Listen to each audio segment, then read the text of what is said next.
Talk about your inspiration. అంటే music వరల్డ్లో చాలామంది ఉన్నారు మ్యూజిక్ డైరెక్టర్స్, వాళ్ళలో మీ ఇన్స్పిరేషన్ ఎవరు? నా ఇన్స్పిరేషన్ ఎప్పుడు కూడా ఇళయరాజా గారండి. ఇళయరాజా అండ్ ఆర్డి బర్మన్ అంటే నాకు చాలా ఇష్టం. ఇళయరాజా గారు is God of music from my point of view. ఎక్కువ సార్లు గుర్తుకొచ్చే పాటలు ఆయన పాటలే. అందులోనూ వంశీ ఇళయరాజా గారి కాంబినేషన్ అంటే నాకు చాలా ఇష్టం. ప్రేమించు పెళ్ళాడు పాటలు నాకు చాలా ఇష్టం అండి. ఆయన లాంటి కాంబినేషన్, ఆయన పాట వినటానికే చాలా అదృష్టం అని ఫీల్ అవుతూ ఉంటాను నేను ఇళయరాజా గారి పాటలు.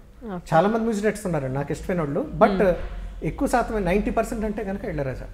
Is my inspiration. I'm lucky ఆయన పాటలు వింటూ 70s నుంచి నేను పెరిగానంటే మంచి అభిరుచి డెవలప్ అవడానికి ఆయన ఒక కారణం. తెలియకుండా గురువులు ఆయన ఒక గురువు. చాలా మందికి ఉంటారు ఆయన, చాలా మంది, కొన్ని లక్షల మంది ఫ్యాన్స్ అసలు, నో డౌట్ అసలు.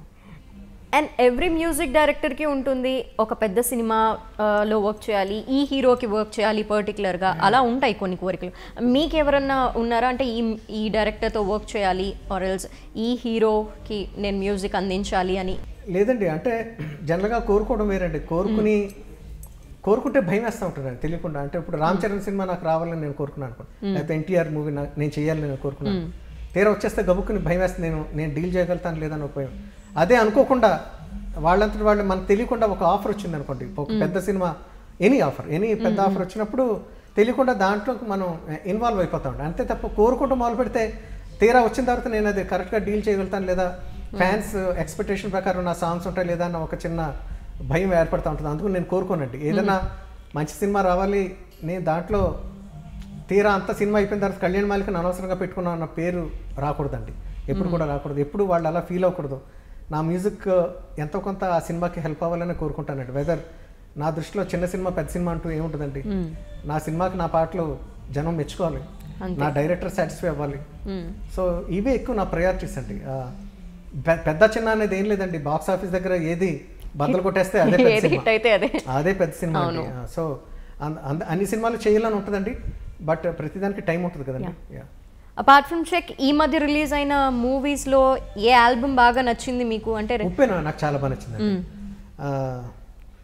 నీ కన్ను నీలి సముద్రం ఆ పాట ఒకటి, రంగులు అద్దుకున్న, ఆ రెండు పాటలు ఇమ్మెన్స్గా నేను ట్విట్టర్లో కూడా దేవి గారికి నేను మెసేజ్ పెట్టానండి.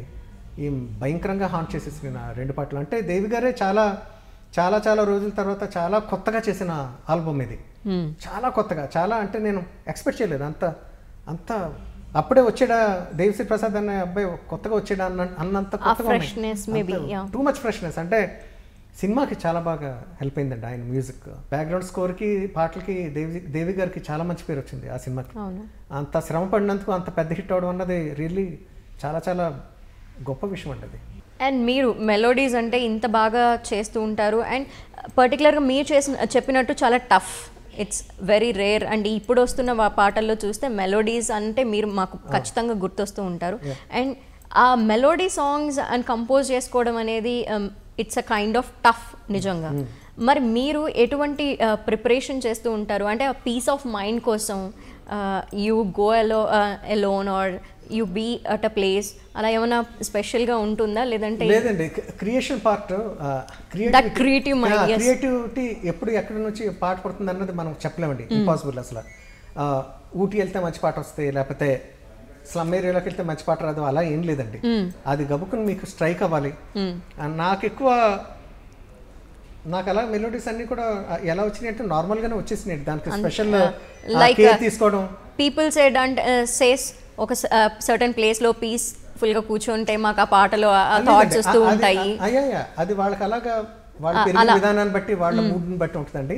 నాకైతే అలా ఎప్పుడు బయటకు వెళ్ళి చేసింది అలా ఏం లేదండి. కార్ డ్రైవింగ్లో కూడా వస్తూ ఉంటాయండి. నార్మల్గా ఎక్కడున్నా సరే నేను ఇక్కడ నన్ను కూర్చొని కంపోజ్ చేయమంటే నేను చేసేస్తానండి. నాకు ఐ డోంట్ మైండ్, నాకు అసలు ఏది అడ్డు ఉంటుందండి మైండ్కి.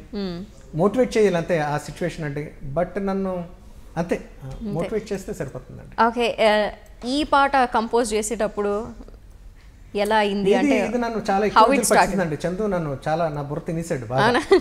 25 days పట్టిందండి ఈ ట్యూన్ నన్ను ఓకే చేయించుకోవడానికి. 25 days కూడా చాలా టెన్షన్గానే ఉన్నాను.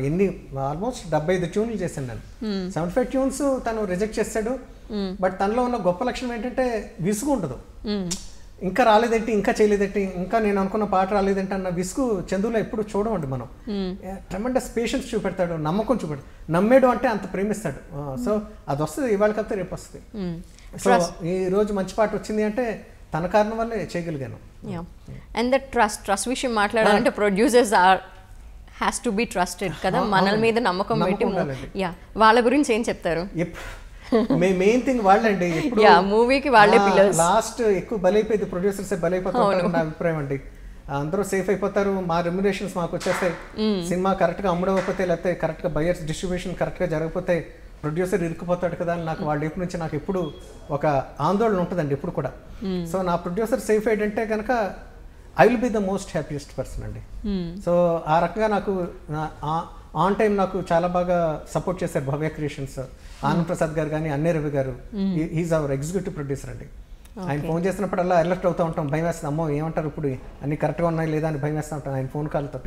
సో అన్ని సవ్యంగా జరుగుతున్నాయి. ఆన్ ప్రాపర్ టైం నా రెమ్యునరేషన్ కానీ, లేకపోతే సినిమాకి పెట్టవలసిన బడ్జెట్ అదంతా కూడా ఆన్ టైం నాకు ఆయన అందజేయడం వల్ల నేను కరెక్ట్గా నేను ప్రాపర్గా కోర్స్. నాకు చాలా మంది మాట్లాడేస్తారు కానీ ఆన్ టైం మనకి అమౌంట్స్ అందచేయరండి, చాలా బ్యాలెన్స్ ఉండిపోతూ ఉంటాయి. But Bhavya creations is not one of those production companies. మళ్ళీ అటువంటి ప్రొడక్షన్ హౌస్ తోటి నేను అసోసియేట్ అవ్వాలని మనస్ఫూర్తిగా కోరుకుంటున్నానండి. Because of them, because of their honest